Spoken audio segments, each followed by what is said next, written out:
Hello friends, I'm Vitaly Portnikov.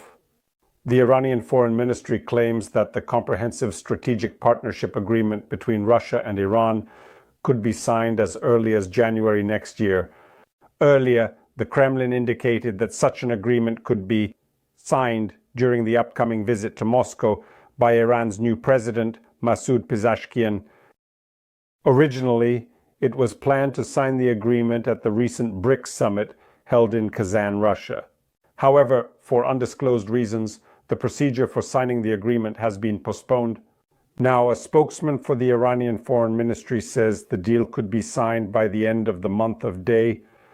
This month is an Iranian month, of course, ending on January 20th according to the Gregorian calendar. But you understand, today is Donald Trump's inauguration as US president. Therefore, signing the strategic partnership agreement between Russia and Iran on that day, or around the time of the inauguration, is not just trolling, but a clear signal from Vladimir Putin to the new American president and raises stakes for ceasefire talks. In the Russia-Ukraine war, Vladimir Putin knows the situation in the Middle East concerns Trump more than the Russia-Ukraine war and all post-Soviet conflicts combined. Trump promised to ensure Israel's security, end Iran's aggressive policies, and counter its nuclear program, aiming to acquire WMDs for the Ayatollah regime. Vladimir Putin knows very well that the situation in the Middle East concerns the new American president far more seriously than the Russia-Ukraine war and all the conflicts in the post-Soviet space combined. Donald Trump has repeatedly promised to ensure Israel's security, to stop Iran's aggressive policies, to counter Iran's nuclear program, the goal of which, as we understand, is to obtain weapons of mass destruction, which the unpredictable HU regime would like to adopt. However, with the signing of the Strategic Comprehensive Partnership Agreement between Russia and Iran, everything will change. Donald Trump will understand that now Russia, another nuclear power, stands behind Iran.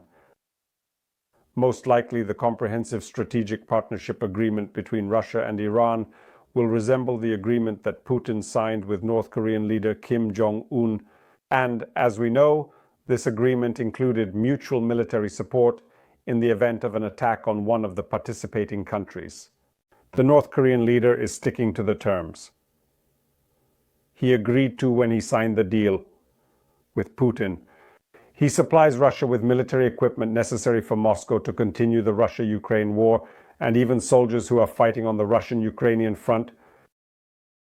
In the case of Iran, now of course any country that decides, for example, to destroy Iran's nuclear program, or even to send its troops into Iranian territory to thwart any aggressive intentions of the Islamic Republic, will have to reckon with the possibility of Russian military assistance.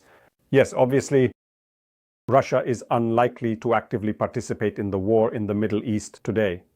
The collapse of its efforts to support Bashar al-Assad's regime in Syria has clearly demonstrated this. However, Moscow may take a different approach. The collapse of its efforts to support Bashar al-Assad's regime in Syria has clearly demonstrated this. However, Moscow may take a different path, supplying Iran with the latest technology, assisting in the creation of the same atomic bomb. After all, if yesterday Russia was among those countries that opposed the Iranian nuclear program, and if yesterday Russia participated in negotiations over the so-called nuclear deal with Iran, then tomorrow, after signing the Comprehensive Strategic Partnership Agreement, it seems there will be no issues for the Russian political leadership with the emergence of yet another nuclear power, as long as that nuclear power is positioned against the United States. And here, of course, the simplest and most logical question arises. In such a situation, how is the President of the United States planning to negotiate with the President of the Russian Federation, even if he meets with him? How can one not notice Vladimir Putin's obvious desire to weaken the United States? Donald Trump's election as US President signals to Putin that Russia's hands are untied. Putin believes Trump fears him more than Biden, who is eager to engage with Russia, thinking he can negotiate an agreement. For Putin, Biden's willingness to negotiate and seek compromise signals weakness and insecurity, and that's because the new American president is eager to make contact with his Russian counterpart and believes he can reach an agreement with him For a politician like Vladimir Putin, the desire for contact, the willingness to negotiate, the attempts to find a compromise, and discussions about the need to end the war are undoubtedly signs of weakness and insecurity. And so, the level of escalation and aggressive actions from the Kremlin will only increase in the coming months. And as we can see, it's certainly not just when it comes to Ukraine. Vladimir Putin will look for the most painful points that are important to the new American president and his administration, and will strike at those points to make the weakness of the new US administration obvious to the rest of the world. And he, Putin, looked like the absolute master of the situation. One can only wonder how Donald Trump plans to respond to such a challenge. And if the new American president has the levers of influence that can make the Russian president back down, if not in the Russian-Ukrainian war, then at least in relations with countries like Iran and North Korea. After all, this is already about direct American interests. Even the possibility of involving American troops in a military conflict, if, for example, such a conflict occurs on the Korean peninsula. There is a clear impression that Kim Jong-un is preparing for war, and not just a war with South Korea, but for a confrontation with American military forces.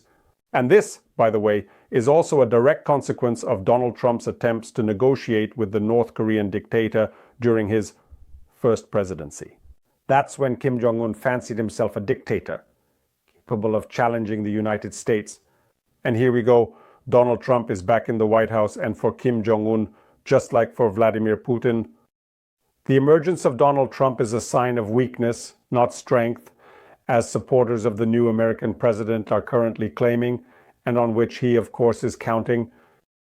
Putin, Kim Jong-un, and Ayatollah Khamenei can certainly make mistakes. Donald Trump can respond much more decisively than dictators might think. His responses could lead to a conflict of unprecedented scale. Although Trump himself hopes to avoid such a conflict and seems to fear a third world war, his responses could lead to a conflict of unprecedented scale. Although Trump himself hopes to avoid such a conflict and seems to fear a third world war, but it is precisely this fear that will allow dictators to act more harshly, more treacherously, and more bloodthirstily.